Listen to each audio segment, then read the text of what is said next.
spent time with Nancy without her husband Jack finding out. Good to see everybody. They did great though, right? Man, they're awesome. I felt like Rodney Dangerfield and back to school though with the class because we were meet every week. I've been doing this for a while, so I think I'm more nervous than any of the other new people because if they're funnier than me, I'm in big fucking trouble. I'll tell you that right now. Been doing this a while. Somebody left the water here. That's a health risk. I'm gonna put that right there. See everybody. Man, good to see everybody. Football season's over, which sort of sucks, right? Do we miss Taylor Swift already, or what? I know I did. I did not get enough of her, I'll be honest. She's something else. Just sweetie. I don't know much about her music, but she's been on my fantasy team for a few years now. And we got any Swifties out there? Make some noise. Any Swifties? Yeah, absolutely. I honestly never knew what a Swiftie was. I heard the term, but I always thought it was just a really fast hand job. Like something you could pull off in your cigarette break, really fast. In other sports news, UNCW beat Kentucky. They won 20 games 3 years in a row. So we got any students at UNC? Make some noise if you're a current UNCW student. You go there now. Oh, wow. $20 keeps those little fuckers out, doesn't it? Works every time. Now you watch at 8:15, we're going to have a free show, and you can't not step on one. They're all over the place. I can't get enough of these kids. I love them. They're great. Like I bought a UNCW sweatshirt last year, the big hoodie, and as I'm paying for it, the cashier says, "Oh, do you have somebody there?" I was like, "Huh?" She's like, "At the college, you have somebody at the college." Not yet. I promise you I'm working on it. I can tell you that. I do. I am working on it hard. Why else would I pay $60 for a hoodie? So I gave you somebody at the college. Awesome. Anybody celebrate anything tonight? Birthdays, anniversaries, medical procedures? Oh, they look great, man. Got your money's worth. No, I just actually had a couple big things happen this last year. October 7th was my 22nd wedding anniversary, which was awesome. Yeah. I don't wear a ring anymore because in December I celebrated my 12-year divorce, which was really awesome. I don't even know the exact date. I just go the whole month of December. It was a lot of fun. You guys are awesome. Marriage is hard. Make some noise if you're married right now, if you're still married. Good, man. How many years? 70 years?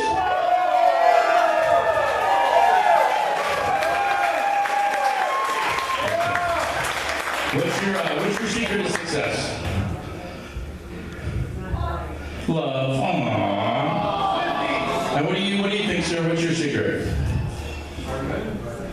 He's deaf. He says, I haven't listened to a joke that you thought was funny and it didn't hit at all. Well, you saw the other comedians. They know what it's like.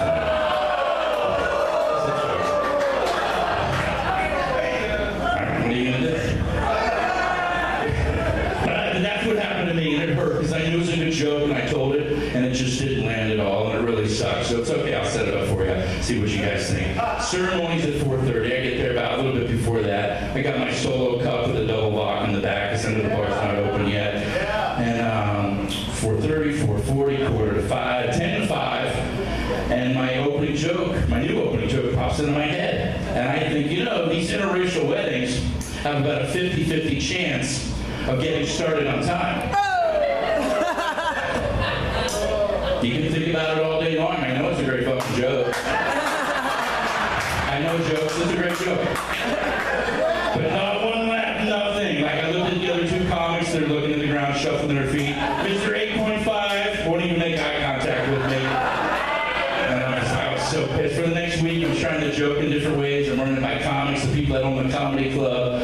And they're all like, yeah, it's a good joke, but it's hard to tell at an interracial wedding. And then it was very friendly the whole time. I should have known why the joke didn't work, Because the white people, they didn't want to laugh because they didn't want to come off as racist to their new family and friends. And the black people, they didn't laugh because they still hadn't arrived yet.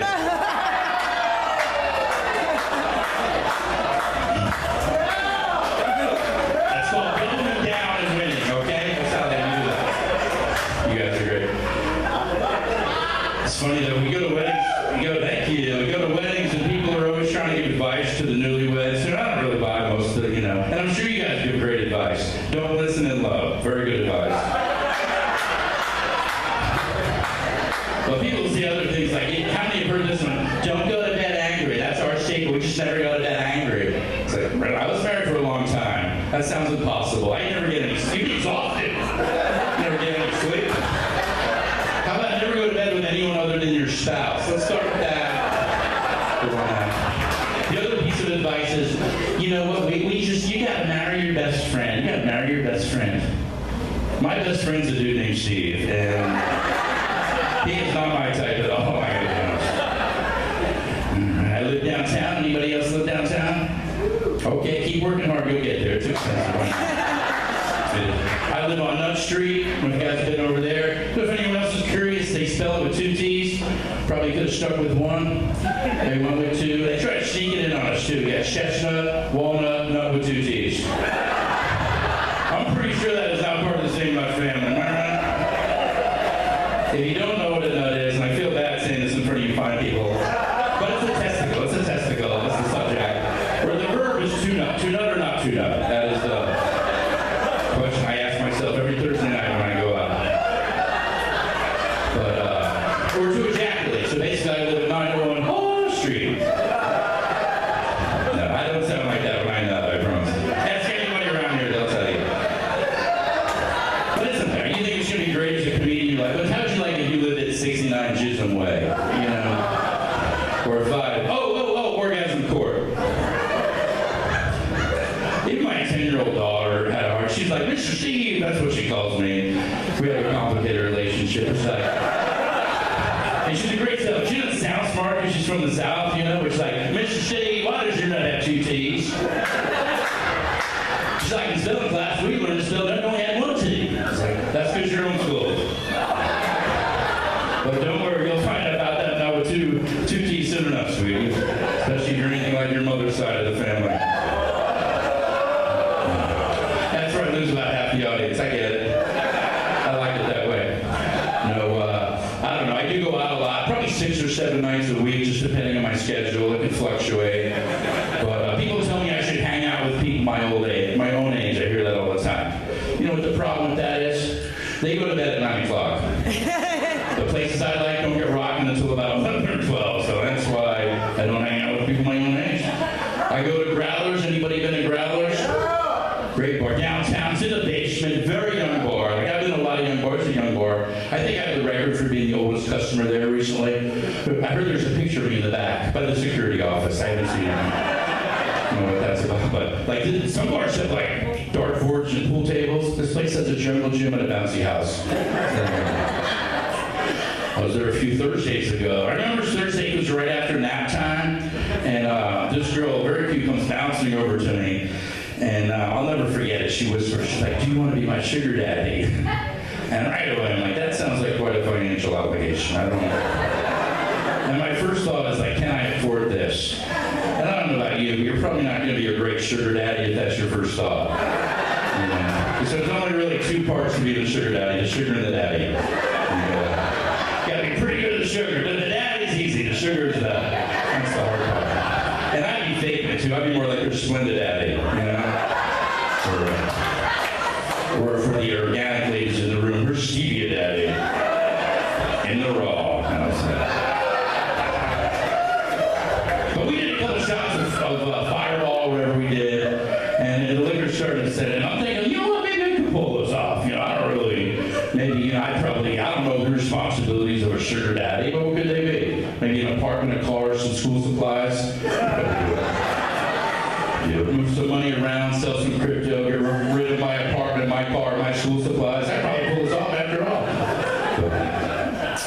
Turns out it didn't work out between us. She wasn't a great communicator. She didn't return any of my 45 texts and phone calls. So I'm not going to be in a relationship with somebody like that. Obviously. Unless she calls me back, then we'll see what happens. Man, it's tough. I thought marriage was hard. You know what's hard? Dating in your 50s. That's what's hard. I just was dating somebody, and unfortunately, she's like, hey, I want to see other people. And by other people, she meant 2 other people specifically. And they were married. left me for a couple. I'm married? Yes, I was just as shocked. And I was like, what? I know. Honestly, I was probably more flattered than shocked. I was like, oh, it takes two to replace this.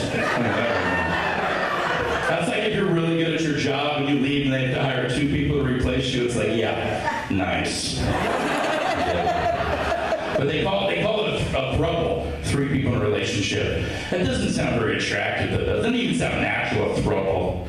Listen, you want to attract people, you got to be sexy. Menage a trois. Yeah. Or a threesome. I mean, even that's fine, but a throuple. Sounds horrible. Hey, did you hear about cousin Jimmy? He had his throuple removed last week.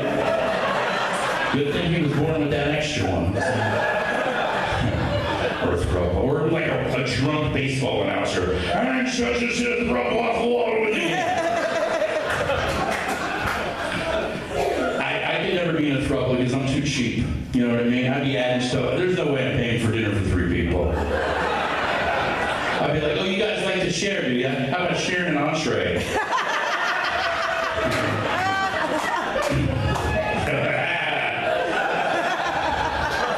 You guys are a lot of fun. But you know what? It wouldn't work for me because I would be annoyed. I get annoyed by one person. That's why I'm not in a relationship now. I get annoyed very easily by other people. That's pretty much why I'm single. I figured out my whole lifespan of relationships based on two factors: how attracted I am to somebody and how annoyed I am by them.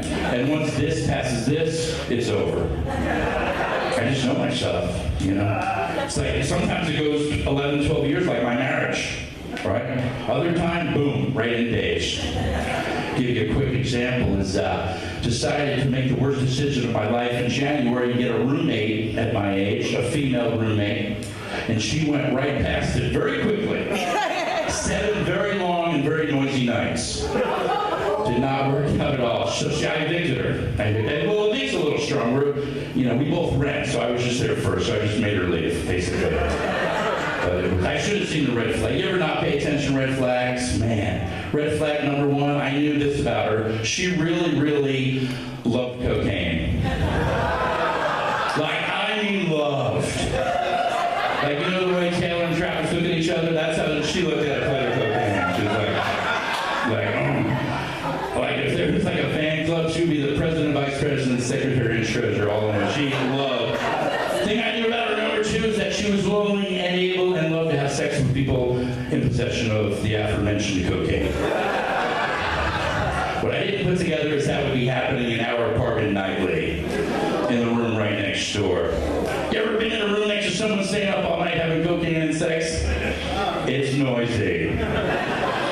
So she went after 7 days. I don't know if it was because of the noise or she just never invited me to be part of the party. I guess I'm just not trouble material.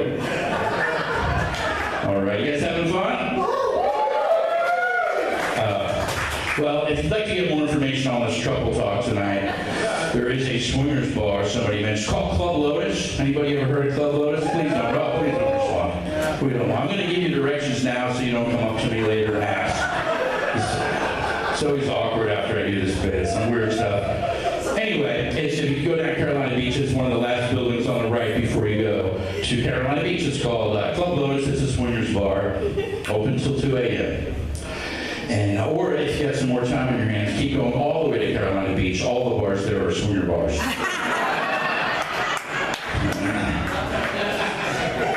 But swingers are so funny because they're always acting like we don't know who they are, like they've got this inside communication, like, hey, let's put a pineapple upside down so other people know. We know, we get it. We see the eye contact and the extra smiling. All right. I've been feeling, yeah, me too. And but it's fun. Like you got the gnome in the garden, or you can just sit on your front porch swing naked at happy hour. That's a good one too. Not as popular, but very effective. They also have a line of t-shirts. We just have a line of t-shirts. I don't know if you guys have seen them. Some are pretty subtle, like sharing is caring, or I'm not single, but I am available. Some are less subtle, like, hey, my wife gives a mean blowjob. Ask everybody. I know. I was shocked when I saw it too, man.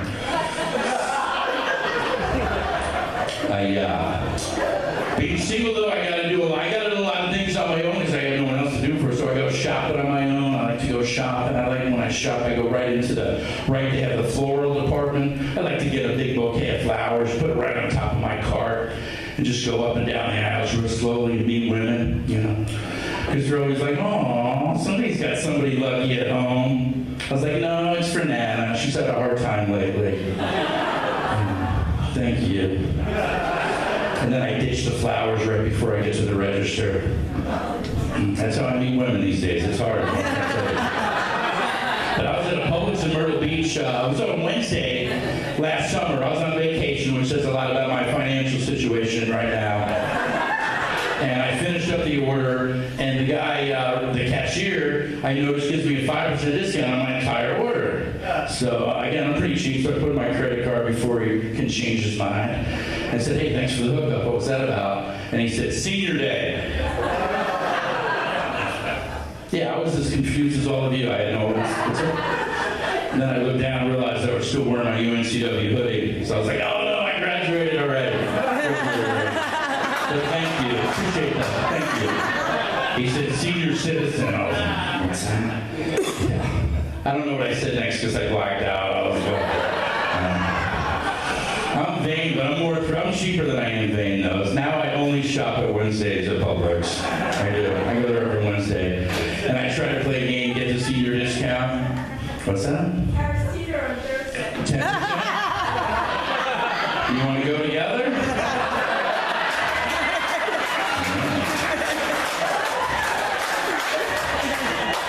Meet me in the bar later, we'll talk. All right. I was getting heckled by a senior from Harris Teeter's back there.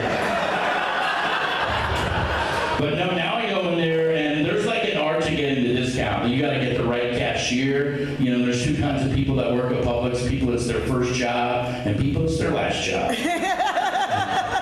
Turns out neither one of them tend to give a shit about anything, to be honest with you. And I try to, it's the only time I leave my house, and I try to look older and dress older. I wear sweats, I walk with a limp. I fart while I walk if I can, not as easy as it sounds.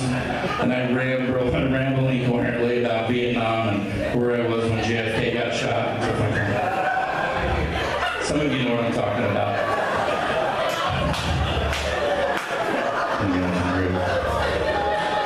The other thing you gotta do, the only thing that sucks about being single is when you go out to eat. I don't know if you've ever go out to eat by yourself, and I get this all the time. Like the hostess, she's trying to be nice, but she's like, just one.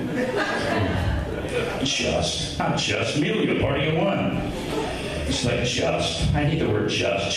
So degraded, just. Nothing just about me. Just. Are you just a hostess? I don't say that. It just pisses me off. It's like, man, it's like just. Why can't you just say one? Why can't you say just one? You know? Maybe it's just me, but it pisses me off. It really does. And they're always trying to, like, they never want you to sit in the main dining room with the rest of the people. They're always trying to move you into the bar. You know? It's like they're like, hey, this guy's good for a $10 entree, 2 happy hour drinks, $20, $3 tips, split up 6 ways. Sir, would you feel more comfortable in our bar area? Which I would, actually. That sounds like a great idea.